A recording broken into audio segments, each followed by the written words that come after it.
Peale 30. eluaastat algab luutiheduse aeglane, aga järjepidev vähenemine. See on seotud peamiselt hormonaalsete muutustega meie kehas. Luutiheduse eriti kiire langus tabab naisi, kui algab menopaus.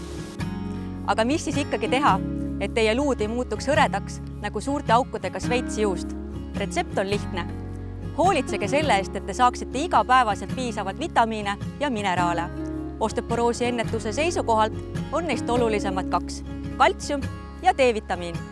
Kui luude tervisele tähelepanu pöörata juba kuldses keskeas, siis on nii meestel kui naistel võimalik oma väärikatele aastatele vastu astuda rõõmsa reipuse ja hea tervisega ning moto "Aeg minu enese jaoks" saab täiesti uue kvaliteedi.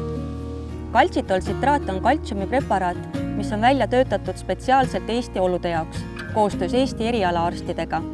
Üks meeldivalt hapukas mandariinimaitseline närimistablett sisaldab efektiivse imendumisega kaltsiumtsitraati ja piisavas annuses D-vitamiini.